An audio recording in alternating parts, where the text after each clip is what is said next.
कहानी कब निष्प्रभावी होती है? कुछ कारण होते हैं जिनसे सामाजिक कार्यकर्ता अपनी कहानी को प्रभावी ढंग से पेश नहीं कर पाता है। पिछली कड़ियों में हमने कहानीकारी की तैयारी पर बात की थी।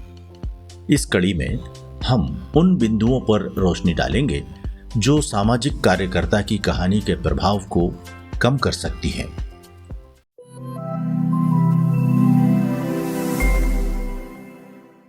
कहानी कब निष्प्रभावी होती है? पहला बिंदु, कहानीकार कब भयभीत होते हैं? जब वो ये समझ नहीं पाते हैं कि उनका प्राथमिक उद्देश्य अपने विषय को प्रभावी ढंग से तथा गरिमा के साथ प्रस्तुत करना है, न कि यह विचार करना कि लोग उनके बारे में क्या सोच रहे हैं या क्या सोचेंगे। लोग कहानी सुन, पढ़ और देख रहे हैं। वे कहानीकार की पहचान उसकी कहानी से करते हैं। अतः इस भय से मुक्त होना जरूरी है कि लोग क्या सोचेंगे। दूसरा बिंदु, जब कहानी लोगों की भाषा में नहीं कही जाती है, तब कहानी अपना प्रभाव नहीं छोड़ती है।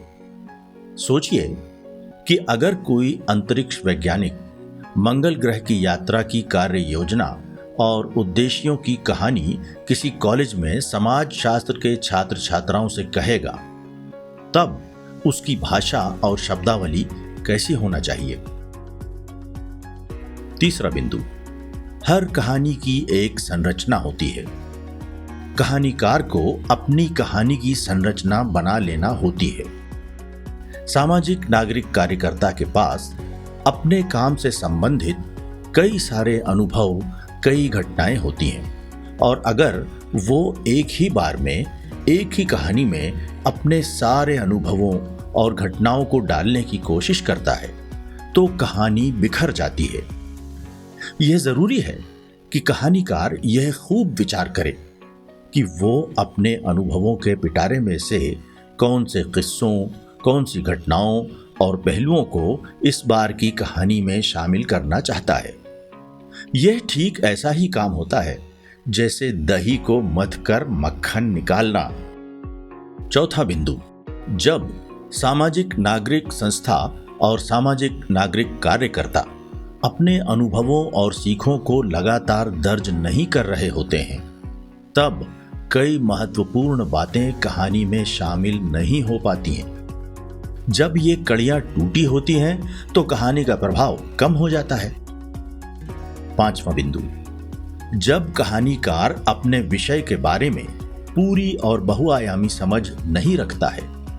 कहानीकारी में व्यक्ति को केवल उसी विचार या उसी पक्ष की बात नहीं करना चाहिए जो उसे पसंद होता है या जिसे उसने अपनाया है। सामाजिक नागरिक कार्यकर्ता को उस पक्ष के बारे में जानकारी देना चाहिए जिससे वो असहमत है और अपनी असहमति का कारण भी बताना चाहिए। छठा बिंदु, कहानीकारी में बहुत महत्वपूर्ण होते हैं शब्द। हर विषय की अपनी शब्दावली होती है। बच्चों की शिक्षा के अधिकार के विषय पर काम करने वाले सामाजिक नागरिक कार्यकर्ता की अपनी शब्दावली होती है और स्वास्थ्य पोषण के विषय की अपनी शब्दावली होती है। विषय से संबंधित शब्दावली का विकास निरंतर चिंतन, विश्लेषण और किताबों के अध्ययन से होता है। सातवां बिंदु, कहानी कहते समय श्रोताओं, पाठकों और दर्शकों को चुनौती नहीं दी जाना चाहिए। कहानीकार का उद्देश्य उन्हें अपनी कहानी से जोड़ने का होता है, न कि श्रोताओं, पाठकों और दर्शकों को उनकी पुरानी कहानी या अनुभवों से तोड़ने का।